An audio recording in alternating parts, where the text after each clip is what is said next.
tres grandes componentes, que es lo macro, lo meso y lo micro. Formalmente, las instituciones educativas, y en todo el rastreo que yo llevo, no tienen macrocurrículo, o tienen elementos dispersos que pueden conformar el macrocurrículo. Porque formalmente nosotros como maestros nos sentamos es en la parte del meso y el micro, que es la parte del la programación de las áreas o la planeación de las áreas y el trabajo en el aula. Que de alguna manera el trabajo en el aula es tratar de llevar lo que escribimos para poderlo desarrollar. Entonces digamos que ese macrocurrículo es una construcción que se toma y que se vuelve estructurante para la institución. En ese marco, el mesocurrículo, digamos que son las programaciones, que es lo que nosotros vamos a listar, pero aquí, digamos, tenemos una observación en torno a que formalmente nosotros trabajamos y planeamos para 40 semanas, por ejemplo, pero formalmente nosotros nunca tenemos 40 semanas para estar con los estudiantes. Sin embargo, o sea, planeamos para ello, y eso significa que los estudiantes cada año que están en el colegio, hay muchos asuntos que no abordamos, muchos temas que no se abordan, pero más allá hay aprendizajes que no se logran desarrollar. Entonces, aquí una de las primeras propuestas es que primero pies en la tierra, principios de realidad, y comencemos a planear, no pensando en las 40, sino en las semanas efectivas que tenemos de presencia con el estudiante, para trabajar con el estudiante. Y el asunto microcurricular, digamos que ya es la apuesta, y esta apuesta tiene un cambio de paradigma, que es trabajar centrado en aprendizajes. Digamos, toda la propuesta de Escuelas que Aprenden se sitúa con ese acento, los aprendizajes de los estudiantes. Entonces, en ese marco, lo que buscamos y lo que vamos a pretender es que podamos construir un currículo fundamentado en esos aprendizajes, de cómo lograr los aprendizajes de los estudiantes. Y eso va a situarnos y a disponernos a que no vamos seguramente a pensar cuáles son los temas que yo tengo que trabajar, sino que qué actividades tengo que realizar para que el estudiante logre unos desempeños. Que eso de alguna manera nos cambia un poquito, digamos, el lugar donde nosotros nos ubicamos.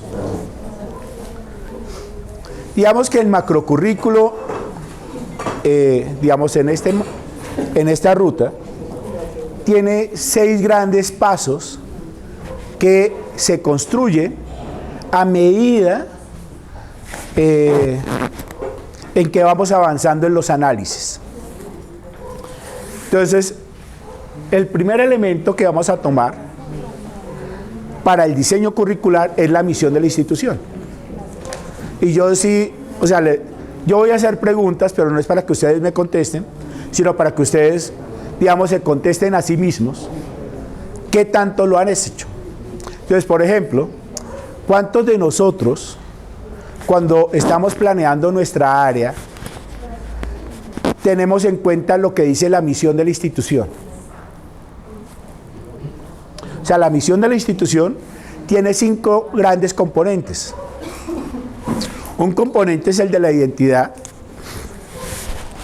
que hace referencia al nombre de la institución. Y aquí, digamos, es muy habitual, o no aquí, o digo aquí pensando en el país, es que el colegio se puede llamar Antonio Villavicencio, por ejemplo, y no le dicen Antonio Villavicencio, sino le dicen Toño o Villao. Ok. Entonces, de alguna manera, lo que significa es que hay una pérdida de identidad. Y formalmente nosotros no deberíamos, o sea, deberíamos siempre plantear, espere que el nombre del colegio, o sea, es como nuestros nombres. Yo soy Edilberto. Y me dicen es Beto. No, y de hecho a veces me dicen Gilberto, Alberto, Adalberto. Entonces, o si no me dicen pis, pis, pis. El asunto es que formalmente, entonces la misión tiene ese asunto de identidad y es el nombre. Pero para reconocer el nombre también tenemos que reconocer la historia del nombre. Y es un asunto que los estudiantes muchas veces ni idea. Y no solamente sucede aquí. Incluso, por ejemplo, en el Chocó hay muchos escritores y hay muchos colegios en el Chocó que llevan los nombres de los escritores. Y en lenguaje ni siquiera utilizan lo que el escritor hizo. Entonces, digamos, todos esos son asuntos de identidad que hay que comenzar a revisar. El segundo tema, en términos de la misión, son qué servicios presta la institución. Y eso lo debe tener claro la misión, porque lo primero que nosotros le tenemos que presentar a los padres y a los estudiantes es la misión. Ustedes vienen a esta institución a esto, van a lograr esto. Nuestro compromiso con ustedes es que ustedes salgan de esta manera. Entonces, eso lo tiene que decir la misión. Y la tercera parte se divide en estos tres elementos que aparecen, que corresponde a la visión en torno al ser humano, en torno a lo antropológico, al papel que ese estudiante va a hacer en la sociedad, que es lo sociológico, y cuáles son los conocimientos que él va a tener para poder ser él y para poder servir, que es el epistemológico. Que esto, en términos de competencias, si ustedes lo quieren ver así, es como el ser, el hacer y el saber. Entonces, en la misión debe quedar eso definido. Entonces, cuando el primer ejercicio que vamos a hacer es que podamos leer la misión y primero poderle dar, digamos, darle la pela para decir, venga, esta misión si realmente nos representa, no nos representa, tenemos que hacerle ajustes a la misión. Y en ese marco, el segundo paso es poder identificar estos tres elementos. O sea, en la misión tenemos que saber qué es lo antropológico, pero más allá de saber qué es lo antropológico, desde nuestra institución, ¿qué significado le damos a esas expresiones? Por ejemplo, hay muchas instituciones que hablan de formación integral. Y cuando uno les dice qué es formación integral, comienzan a referirse a autores y autores y autores, y uno les dice, no, para ustedes como institución, ¿qué es formar integralmente un niño? O sea, no es lo que dicen los autores, es nosotros como docentes, ¿cómo concebimos esa formación integral? Ah, no, que el niño va a ser el defensor del medio ambiente en lo sociológico. ¿Qué significa ser defensor? Porque de alguna manera, todas esas definiciones de las expresiones claves es lo que nos va a permitir poder entender también cuál sería el modelo pedagógico pertinente para la institución. Ahora, yo sé que ya hicieron acá un trabajo en torno del análisis. Yo lo único que digo es, y es una frase que siempre utilizo cuando entro en estos trabajos con todos los compañeros docentes o con mis estudiantes, les digo, no vamos a jugar a los inteligentes. Aquí no hay que entrar a decir que usted sí tiene la razón porque está de acuerdo con mi autor, o usted no tiene la razón porque es que mi autor dice otra cosa. O sea, cuando estamos en pedagogía tenemos un gran problema y es que hay muchos inteligentes. Y entonces hay muchos que han escrito cosas, incluso han tomado elementos de otro autor para crear lo propio. Y no es crear lo propio, sino que cogen y le dan vuelticas y sale una nueva propuesta. Y todo el mundo, ¡oh!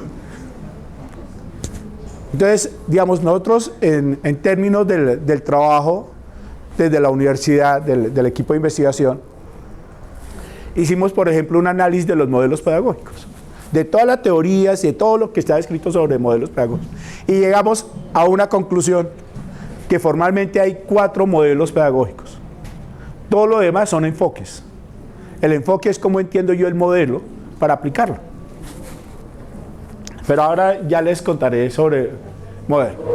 Entonces, cuando nosotros tenemos claro cuál es la intencionalidad de esas visiones, tenemos definidas las expresiones claves, estamos encontrando cuáles son los elementos sobre los cuales tenemos que plantear nuestra acción pedagógica. Y plantear la acción pedagógica es hablar del modelo, porque el modelo debe ser un convocador, debe ser un integrador de acciones. Ahora, aquí hay que tener en cuenta que cuando hablamos de modelos, los recursos, las herramientas que utilizamos en el aula no responden a ningún modelo. O sea, el hecho de que yo haga un mapa en el tablero no significa que esté siendo tradicionalista o instruccional o conductual. No, es la intención que yo, o sea, la intención con la que utilizo el mapa es lo que me determina cuál va a ser mi modelo. No, o sea, el recurso no tiene nada que ver con el modelo. Entonces hay que comenzar a perder, y también para nosotros, comenzar a perder las fronteras.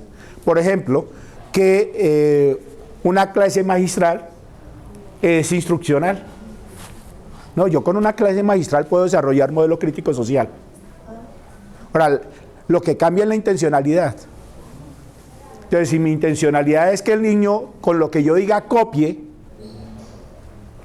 y después yo le evalúo para ver si él copió lo que yo dije, o se aprendió lo que yo dije, eso sí es instruccional. Pero si yo con mi clase magistral lo que hago es moverlo para pedirle a él una opinión argumentada frente a una posición, a eso ya puede ser modelo crítico social. Entonces, por eso, digamos, nosotros en términos de modelo pedagógico separamos los modelos de los enfoques. Y entonces, digamos que concebimos que en términos de pedagogía hay 2 grandes escuelas, que es la escuela tradicional y la escuela abierta. En la escuela tradicional situamos 2 modelos, que es el modelo instruccional o tradicional que han denominado siempre, y el modelo conductual o tecnológico, que estos modelos tienen apariciones en momentos históricos diferentes.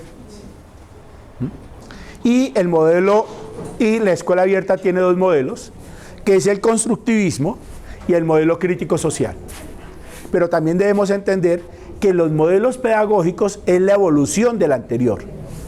O sea, los modelos pedagógicos no aparecieron porque fue la iluminación de un momento. No, los modelos pedagógicos son una evolución del anterior. Entonces, en ese marco, en el constructivismo y en el modelo crítico social se conciben enfoques, maneras de hacerlo, maneras de entender el modelo que permite trabajar en el aula diferentes enfoques. En ese marco, entonces, seguramente cuando hagamos este trabajo, pues vamos a recurrir, digamos, a la telaraña, como decía Francisco, para entrar a mirar qué tantas coincidencias podemos tener. O sea, aquí puede ser un cambio de metodología, pero cuando existe eso, lo que tenemos que entrar a mirar es, no entrar a negar al anterior, sino ver cómo nos complementamos. Mire, hay algo que me encanta a mí, por lo menos, del trabajo que he hecho con poblaciones indígenas, es que en los indígenas tienen claro 4 principios sobre los que sustentan la educación propia, que es la autonomía, la unidad, usos y costumbres y el territorio. Sobre esos principios tienen toda su cosmovisión en términos de educación propia. Y entonces a mí me llama mucho la atención el de la unidad, Porque a pesar que adentro se agarran, cuando salen, son uno solo. Y así deberíamos ser todos. O sea, la institución debería ser una unidad. Que sí, que hay diferencias, sí, pero se complementan, porque en la medida en que se complementan, se hacen más fuertes. Entonces, por eso es importante, digamos, para mí, ese concepto de unidad. Con otro elemento adicional, y es que con los NASA, en una conversa, ellos me lo explicaron, yo lo entiendo y lo resumo en una frase, y es: para llegar no hay necesidad de correr. Y yo por eso siempre pregunto, ¿esto lo queremos rápido o lo queremos bien?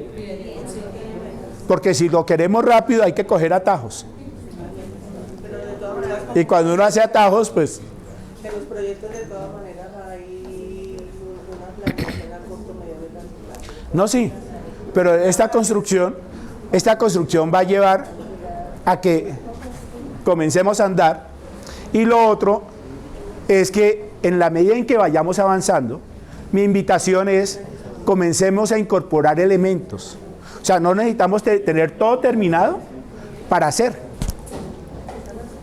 A mí me sucedió en Leticia, que un rector me dijo: mire, nosotros llevamos acá 7 años estudiando el modelo crítico social y todavía no lo entendemos, y hasta que no lo entendamos no lo vamos a implementar. O sea, lo que yo le dije al rector fue simplemente comience a implementar, a practicarlo, porque en la medida en que usted lo practica puede encontrar respuestas a las preguntas que se está haciendo. Entonces, de la misma manera, yo los voy a invitar a que en la medida en que nosotros vayamos avanzando, ustedes vayan incorporando cosas a sus prácticas. Y seguramente cuando nos llegue el momento,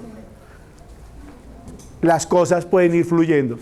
Y yo siempre también utilizo otra frase, no son mías, esto es de un video que se llama Palabras de Liderazgo, que me encanta, y dice: todo es difícil antes que sea fácil. Entonces, ¿por qué? Porque es que aquí vamos a entrar a unas tensiones que seguramente las vamos a ir más de cerca con el consejo académico, pero igualmente yo siempre digo, si me invitan a una plenaria para darnos pela entre todos, pues me invitan.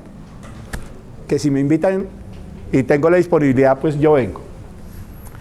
Entonces, a partir de esa misión y ese modelo pedagógico que vamos a adoptar, a partir de la definición de las expresiones claves, vamos a encontrar cuáles son las características de los estudiantes que tenemos que formar. Y entonces vamos a formar el perfil de los estudiantes. O sea, el perfil de los estudiantes no es un glosario de cosas que esperamos que los estudiantes hagan. O sea, sí vamos a construir unas características, pero esas características deben estar asociadas a la misión y al modelo.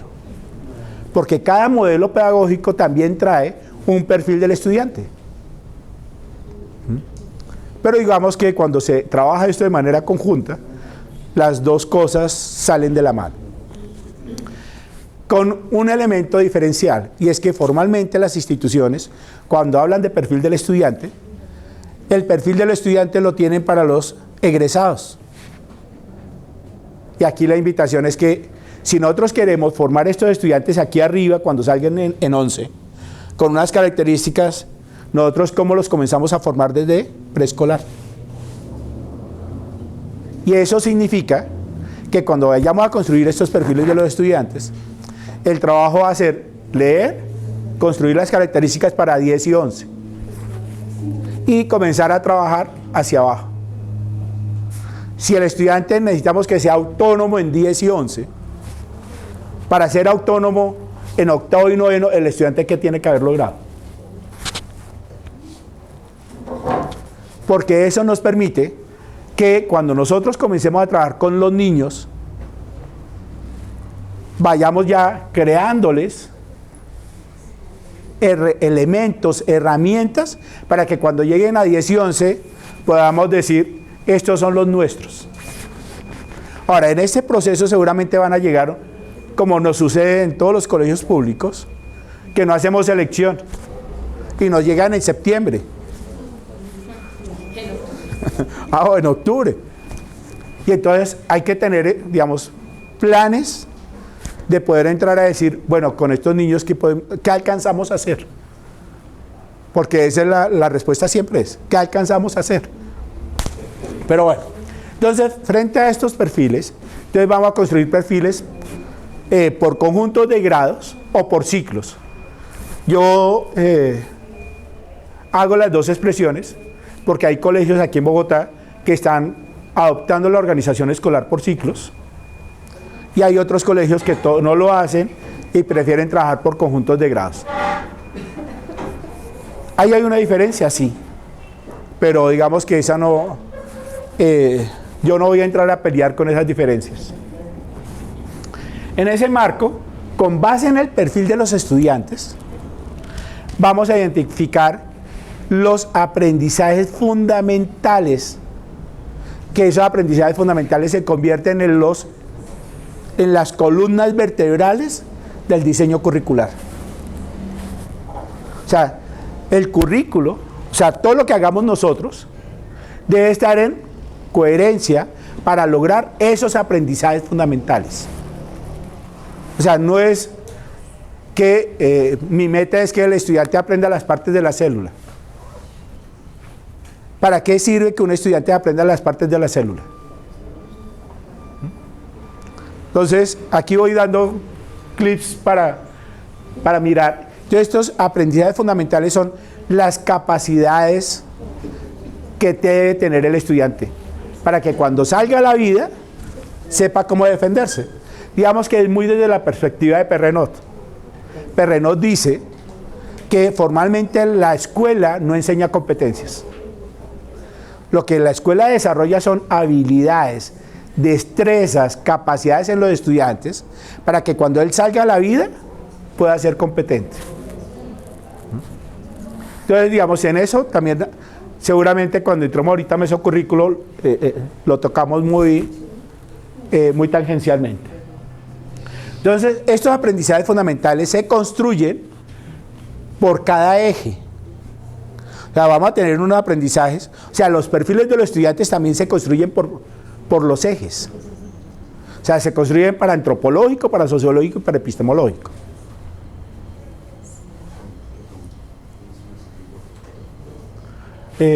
Linda, que si hay más hojita de... Sí, creo que había 8 más. Entonces, o sea, los ejes se vuelven otra columna vertebral. O sea, todo va a ser por ejes. Porque los mismos estándares curriculares, cuando los organicemos, los vamos a organizar por ejes. Hay unos estándares curriculares que me ayudan a desarrollar más lo antropológico, otros ayudan a desarrollar lo sociológico, y otros ayudan a desarrollar lo epistemológico. Y eso significa que en ese quinto paso vamos a volver a leer los estándares. ¿Por qué no menciono los DBA? Porque los DBA es digamos, como un apéndice de los estándares. Pero muchas instituciones lo han tomado como el reemplazo de los estándares. O sea, el DBA es un desarrollo que se hicieron sobre estándares. De hecho, cuando salieron los estándares, que eso fue una ministra... Bueno, el asunto es que cuando salieron los DBA, estaban haciendo todo el estudio para la reformulación de los estándares. O sea, se iban a actualizar los estándares. Y cuando llegó esta ministra llamada Parodi, ¿se acuerdan? O sea, de un momento a otro se paró todo ese trabajo de actualización de estándares para sacar los DBA. Porque el fin de los DBA, ¿por qué aparecieron? Porque es que se querían mejorar los resultados de las pruebas.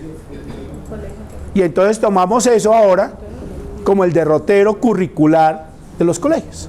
Y nos olvidamos de las esencias de los estándares. Ahora, los estándares que sí necesitan actualización, sí. pero en este momento es lo que tenemos. Y en ese marco, entonces, cuando hablamos de los estándares, para llegar a ese proceso de armonización macrocurricular, porque el proceso de armonización macrocurricular es comenzar a preguntarle a los estándares, por ejemplo, aquí se introduce un elemento nuevo, y yo digo nuevo porque es, o no nuevo, es recuperar lo que sucedió en los años 90, cuando comenzó todo el tema de las competencias en los 90. En esa época estaba el grupo de Fabio Jurado, con el que yo trabajé todo el tiempo que estuve en la Nacional.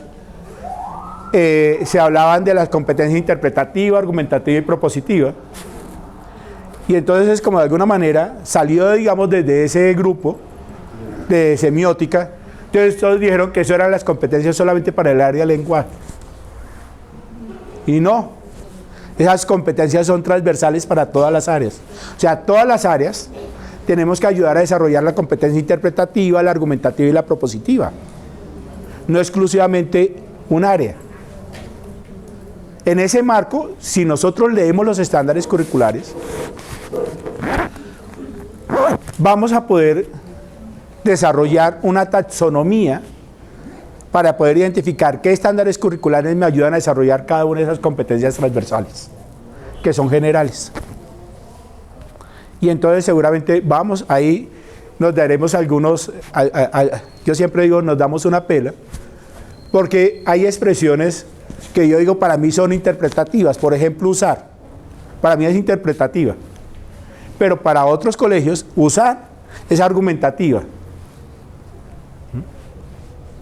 Describir, para mí también es interpretativa, pero para muchos es argumentativa.